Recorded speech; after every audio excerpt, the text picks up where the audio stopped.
Without missing a beat, a girl put her hand up and answered in all honesty, "Your sense of humor." Class had to stop for a few minutes until everyone could regain their composure. Teachers of Reddit, what's the funniest answer you've gotten from a student that technically wasn't wrong? I asked, when is a time you have used integrity? He wrote down, I wash my hands after going to the bathroom, even if no one is in there. Not a teacher, but a fellow student once answered, in the head, to the question, where was JFK shot? Instead the intended answer of Dallas. Not a teacher but someone told me this. What side of the road do people in France drive on? Miss, they drive on both sides. In 7th grade on a test the question said, why do some people see some technology as positive, and others see the same technology as a problem?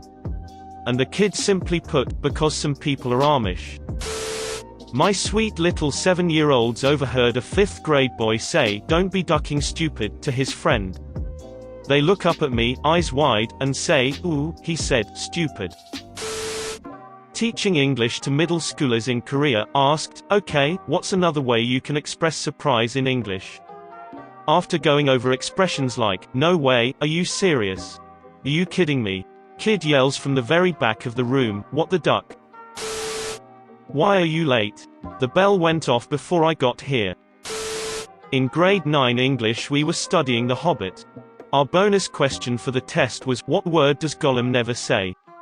The answer of course was, I, but one kid put down, pumpernickel, and the teacher was like, damn. You're right. Have a mark. Edit, sigh. Guys, this was a bonus question meant to give you an easy mark, which it did as he gave the guy a point for pumpernickel. Had it been a more hobbity question it would have just been included in the main exam. He also asked about the 1994 Stanley Cup playoffs and Dr. Seuss's The Lyrics. The main body of the test was much more academic. I teach English to Vietnamese kids. I asked, what is the population of Vietnam? The kid quickly surveyed the room and said, more than 15. This guy is going places. The assignment was, write the following numbers in all letters. The kid answered, 3, 4, 15, 16, 21, 22, and so on. I gave him full points. Physical ed teacher here. I always wear shorts teaching. Parent-teacher conferences roll around, grade 1 student comes up to me with her parents. Mr. P teacher, I've never seen you wear pants before. I've never responded quicker to a comment before in my life to clear that up. Reminds me of when my wife worked in an undisclosed location women's shelter. My daughter wanted to see where mommy worked but we could never go. I was picking up my daughter from school when she said, in the middle of the crowded school hall, Daddy, can we finally go visit mommy in the shelter? I worked in a special needs class for a year and there was the one kid with a textbook case of Asperger syndrome.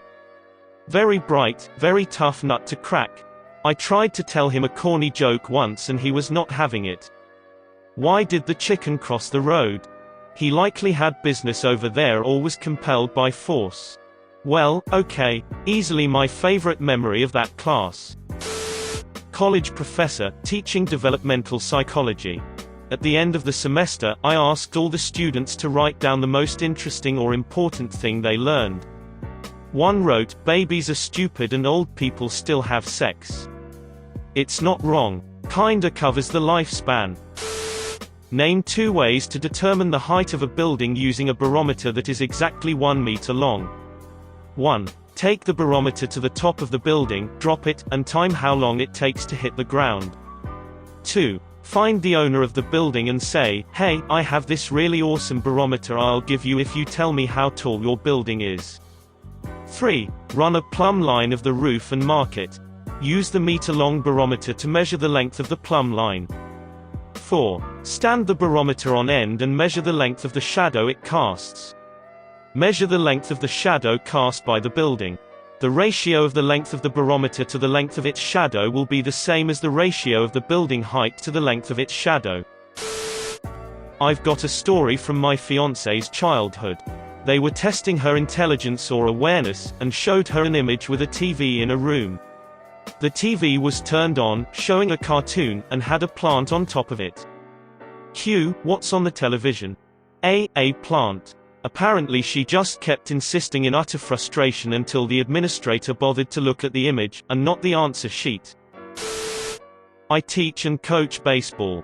After our shortstop got thrown out on second for the third out, I told someone to pick up Will, in baseball terms meaning get his glove and hat so he can go out to the field.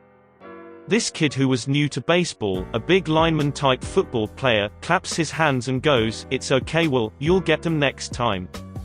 I cried laughing. Edit, Will was the name of the shortstop.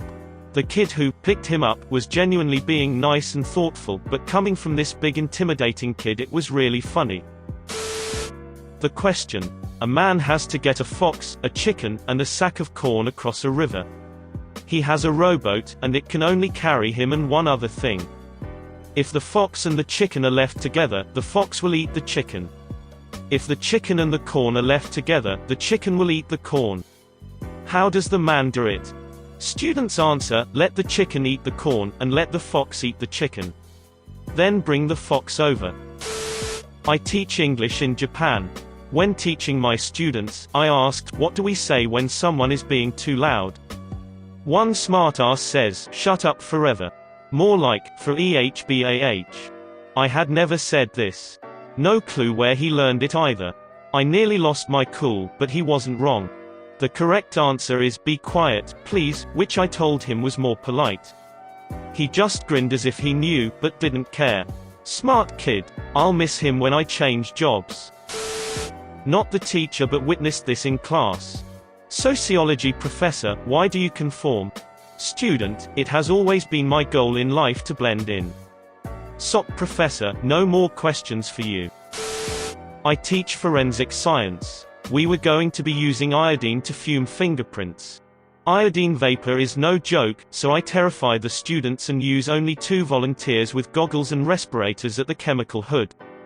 But, we still all go over the MSDS, PPE, and equipment. I spent maybe 5 minutes talking about everything and the chemical hood to my class of 30. Towards the end. So, someone tell me, what is a hood? A hand shoots up. Yes, student. It's like the place where you grow up. I facepalm, the class laughs, and I'm unable to pivot his answer in the moment. He's on the autism spectrum and wasn't trying to be funny. I have posted about this before. I am not a teacher, but my wife is an elementary school teacher. The kids were practicing their 2's times tables and the question said something along the lines of, John lives in his house with his mom, dad, brother, and grandpa. How many total hands do the people in John's house have altogether? The answer they were looking for was 10 and they wanted the students to show that 2 times 5 equals 10. This young man instead wrote, not enough information. What if someone lost a hand?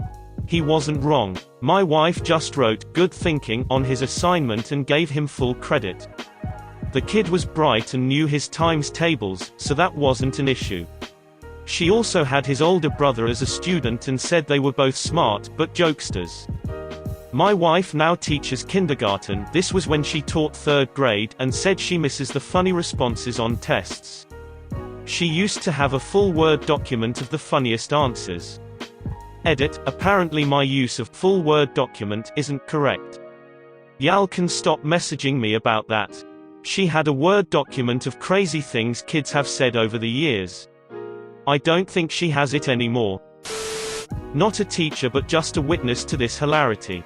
In science class in high school our teacher was talking about electricity and lightning and the effects of being electrocuted. He asked if anyone happened to know what is the first sense you lose when struck by lightning.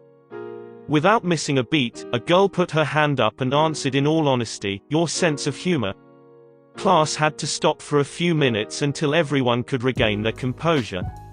Edit, apparently, electrocution specifically refers to death by electricity, so in the future when I tell this story, I will remember to refer to it being shocked. Okay, so this story totally doesn't translate to English, but I will give it a shot anyway. In German there is this little drawing game called Das Haus vom Nikolaus, consisting of drawing a house without lifting the pen or drawing the same line twice. Well, the act of drawing something without lifting your pen is called in einem Zug zeichnen, which literally translates to drawing in a train. So yes, one kid actually drew a house in a train. Asked, what is the moral of the story, the little engine that could? Answered, don't pick up hitchhikers. To refresh your memory, the engine had trouble getting up the hill because he had taken on several more passengers due to the train breaking down. Not a teacher, but something my brother answered for homework. My brother was in year 1, and his homework was to draw a balloon blown up. He drew a picture with lots of squiggly shapes spread out across the paper. He took it as the balloon blew up, like a bomb, so he drew the leftovers of an exploded balloon. His teacher loved it and gave him full marks. Like and subscribe for more funny, interesting, and scary r/ask Reddit videos.